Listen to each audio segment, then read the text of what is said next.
안녕하세요. 남의 제삿날로 먹으려는 남자친구와 그 어머님 욕하러 온 30대 여성입니다. 진짜 세상엔 왜 이렇게 얼굴 두껍고 뻔뻔한 사람들이 많은 걸까요?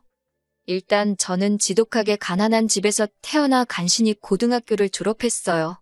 성실하지 못한 아버지와 몸이 약한 어머니는 저를 양육하는 데는 별 관심이 없으셨고요. 정확히 말하자면 아버지는 당신밖에 몰랐고 어머니는 그럴 정신적인 여유도 체력도 없으셨습니다. 아버지는 생활비도 거의 가져다 주지 않으셨는데 그렇다 보니 어머님은 늘 당신의 형제들이나 이웃들에게 돈을 빌리기 바쁘셨지요. 그리고 그런 와중에 아버지는 바람까지 나서 어머니와 저를 버리고 집을 나가셨어요. 지금도 어디서 어떻게 살고 계신지 몰라요. 제가 고등학교를 졸업하던 시기에 어머니는 암으로 돌아가셨습니다. 그리고 부끄럽게도 저는 어머니가 암인지 몰랐지요. 지금에서야 생각해보면 딸인 저한테 힘들다 말 한마디 편히 못하시고 얼마나 고생하셨을까 싶어요. 아무튼 힘들게 어머니 장례를 치르고 어머니 유품을 정리하다 제 이름으로 된 통장에 1,500만 원이 있다는 사실을 알게 되었습니다. 이모와 외삼촌에겐 말하지 않았어요. 어머니가 살아생전 빌린 돈이 얼만지도 모르겠고 당장이라도 저한테 갚으라고 할까봐 무서웠거든요. 이후로 어머니와 살던 전세방 보증금 3천과 통장만 들고 무작정 서울로 올라왔네요. 제가 나고 자란 지역에서는 3천으로 방 2개짜리 전세가 가능했는데 서울에 오니까 물가가 장난이 아니더군요. 그래도 운 좋게 몇 날 며칠 동안 발품을 팔아서 그나마 해가 아주 조금 들어오는 반지하 방을 구했어요. 그리고 곧이어 아르바이트도 구했고요. 식비를 해결하기 위해서 햄버거를 점심으로 주는 햄버거 가게와 폐기된 도시락을 주는 편의점에서 일을 시작했지요. 하루에 12시간 내내 서서 일을 하니까 집에 오면 다리에 감각이 없는 것 같대요. 그래도 그때는 일단은 무작정 돈을 모아야겠다는 생각에 힘든 줄도 모르고 일을 했어요. 1년쯤 지나서는 햄버거 가게에서 같이 일하던 친구의 소개로 대형 프랜차이즈 뷔페로 가게 되었습니다. 주방 쪽 일을 하면 돈을 더 준다고 들었거든요. 그런데 돈을 더 받는 게 아니대요. 요리를 할 때마다 불에 데이고 기름에 데이고 그래도 하루 장사 끝나고 남는 음식은 싸가도 뭐라고 안 하니까 그건 참 좋더라고요. 그러다 제 인생에도 기회라는 게 찾아왔어요. 하루는 회사에서 기존 계약직이나 아르바이트생들만을 대상으로 정직원을 뽑는다고 공문이 내려왔거든요. 물론 솔직히 처음엔 별 관심을 두지 않았습니다. 고졸에 특별히 내세울 만한 기술도 없는 저였으니 제 자리가 될 거라고는 생각도 못한 거지요.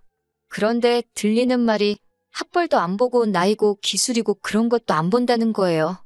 그동안 보여준 성실성과 주변인들의 평가가 가장 중요하다고요. 다른 건 몰라도 주변으로부터 너 참 성실하다, 책임감 있다 소리는 많이 들었으니 어쩌면 내가 될지도 모르겠다. 그런 허무맹랑한 자신감이 어디서 나온 건지 모르겠지만요. 아무튼 그렇게 지원을 했는데 보란듯이 제가 합격을 해서 본사 소속 마케팅 팀으로 들어가게 되었답니다. 정말이지 서울살이 5년 만에 회사를 다니는 평범한 직장인이 되었다는 사실에 좋아서 몇 날 며칠 들떠서 지냈어요. 이후로 몇 년은 회사와 집만을 오가며 살았습니다. 삶에 대한 목표랄 것도 딱히 없었고 일 말고 달리 뭘 하고 싶다는 욕구도 크지 않았거든요. 그런데 그런 제가 동료들 눈에는 외로워 보였던 건지 언젠가부터 자꾸 소개팅을 하지 않겠냐고 저를 떠보더라고요. 사실 아버지에 대한 안 좋은 기억 때문에 남자를 만나고 싶은 생각은 전혀 없었는데 그렇다고 동료들한테 이런 이야기를 할 순 없잖아요. 그렇다고 무작정 안 한다고 하자니 그것도 괜히 미안하고 그래서 결국 첫 소개팅을 하게 되었는데 그 자리에서 남자친구를 만나게 되었지요. 이후로 어느 다른 연인들처럼 울고 웃으며 연애를 했습니다. 데이트는 일주일에 1번 내지 2번을 했고 말이 나와서 말이지만 비용은 거의 똑같이 반반씩 냈어요. 어린 시절 주변에 아쉬운 소리를 많이 하던 어머니를 생각하면 남에게 신세 지는 게 죽기보다 싫었거든요. 그리고 제가 또 연애를 해본 적이 없었으니 남자한테 얻어먹고 선물 받고 그러는 게 생소하기도 했고요. 그리고 그렇게 1년 정도 사귀었을 무렵 남자친구가 결혼 이야기를 꺼내더군요. 언제까지 숨길 생각도 아니었고 저도 안정된 가정을 꾸리고 싶었지만 막상 프로포즈를 받고 나니 제 이야기를 어디서 어디까지 어떻게 털어놓아야 하나 싶어서 바로 대답을 해주지 못했어요. 결국 남자친구에게 시간을 달라고 했고 이후로 며칠의 고민 끝에 처음으로 제 이야기를 털어놓았지요. 솔직히 제가 여기서 잘못하긴 했어요. 정직하게 말하지 못했거든요. 차마 아버지가 저와 어머니를 버렸다 소리는 할 수가 없어서 그냥 부모님 두 분이 이혼하셨고 이후로 아버지는 재혼을, 어머니는 운명하셨다고만 했네요. 이후로 어머니가 남겨주신 재산으로 서울에서 자리를 잡았다고요. 그런데 제 이야기를 들은 남자친구가 잠깐 말이 없더니 이내 저더러 많이 힘들었겠다며 어깨를 감싸주었습니다. 그리고 그런 남자친구의 태도에 이 남자라면 내 아버지와는 달리 평생 내 옆에 있어줄지도 모르겠다는 생각을 하게 되대요. 그래서 결국 저희는 부부의 연을 맺기로 약속했습니다. 제 경우 10년 넘게 꼬박 돈만 벌어 모았더니 모아둔 돈만 1억이 넘었어요. 그리고 회사에 입사하고 얼마 지나지 않았을 무렵 아파트 한 채를 샀는데 그게 또 많이 오른 상황이었지요. 아파트를 살 수 있었던 건 그게 지금으로부터 거의 10년 전이기도 하고 그때 부동산 값이 많이 떨어져 있었거든요. 그래서 살던 반지하에 보증금에 모아둔 돈을 보탰고 정규직으로 회사를 다니게 되니까 대출받는 것도 비교적 수월하더라고요. 그래서 과감하게 1억을 대출받아서 서울 강북에 있는 아파트를 하나 산 거였어요. 그리고 외에도 주식이라던가 약간의 재산이 있었기에 이리저리 계산해보니까 제 재산이 8억이 넘더라고요. 그렇다고 제가 남들 하는 거 다 하고 산 건 절대 아닙니다. 제주도 한 번을 못 가보고 커피 한 잔 마시고 싶은 거 꾹꾹 참아가며 모은 재산이었지요. 반면에 결혼하자던 남자친구는 가진 재산이라곤 달랑 6천만 원에 대출 낀 자가용 한 대가 전부였어요. 남자친구가 직장 생활을 거의 8년 가까이 했다 들었기에 처음엔 6억을 6천으로 잘못 들었나 싶을 정도였지요. 제가 좀 당황한 표정으로 그간 돈은 다 어디다 썼냐고 농담처럼 이야기하니 저랑 데이트하는데 썼다는데 그건 솔직히 말도 안 되는 소리거든요. 어이가 없어서 장난하지 말라니까 그제서야 남자친구가 제 눈치를 쓱 보더니 농담이라며 그냥 여행도 다니고 학교 다닐 때 못 해본 거 해보고 그러느라 못 모았다고 하대요. 솔직히 제가 무조건 맞는 것도 아니고 남자친구가 무조건 틀린 것도 아니잖아요. 그래서 뭐라고 하지는 못했어요. 게다가 어쨌든 제 눈에 사랑의 콩깍지가 씌어 있었으니 집이야 내 아파트에 들어가서 살면 되는 거고 돈이야 앞으로 모으면 되는 거지. 그렇게 생각하고 말았네요. 한편 결혼 이야기가 오가자 저도 전과 달리 다른 사람들은 어떻게 입고 다니는지 무슨 관리를 하는지 그런 데 관심이 조금씩 생기더라고요. 그러다 하루는 문득 거울을 봤는데 그동안에는 보이지 않던 제 거칠어진 피부와 푸석푸석한 머릿결이 눈에 들어오대요. 그리고 저도 갑자기 제가 왜 그런 생각을 했는지 모르겠지만 이렇게 사는 건 아니다 싶었습니다. 그래서 그 길로 집 앞에 있는 피부과로 향했어요. 근데 돈도 썩은 놈이 잘 쓴다고 뭐가 이렇게 비싼가 싶더라니까요. 그래도 눈 질끈 감고 200만 원짜리 피부 관리 코스를 끊었습니다. 그리고 이후로 미용실에 가서 두피 관리도 받고 무슨 영양 케어라나 그런 것도 해봤지요. 이튿날은 아침에 마사지를 받고 바로 네일샵으로 이동해서 손톱도 만지고 마지막으로 백화점에 가서 좋은 옷 한 벌 구두 한 켤레 그리고 가방도 하나 샀네요.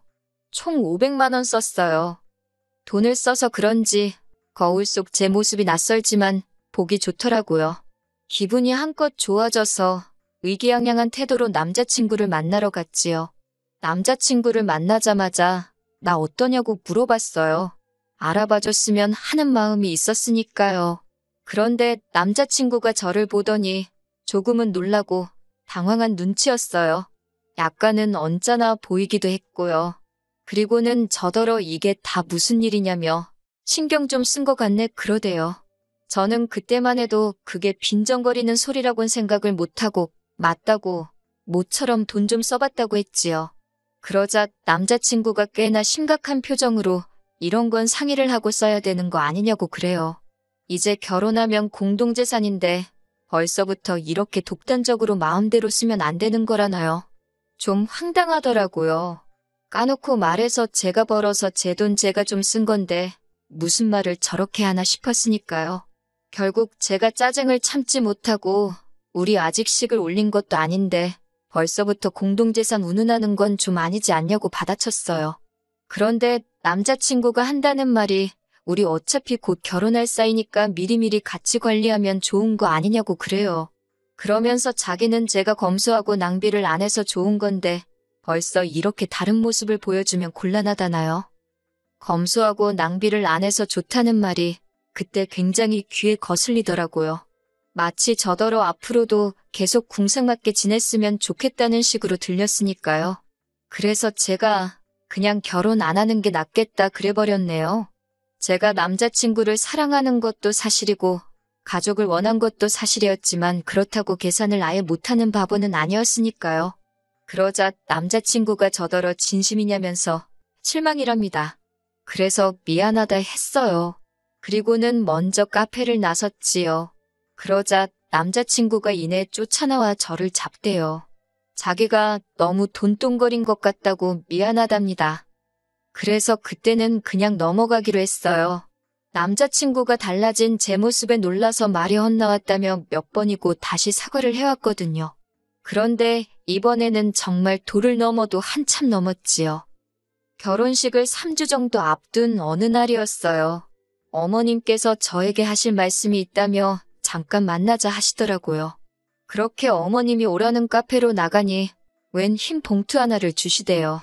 그러면서 저더러 열어봐라 하시길래 전 솔직히 뭐 필요한 거 사라고 돈이라도 얼마 주시는 줄 알았네요.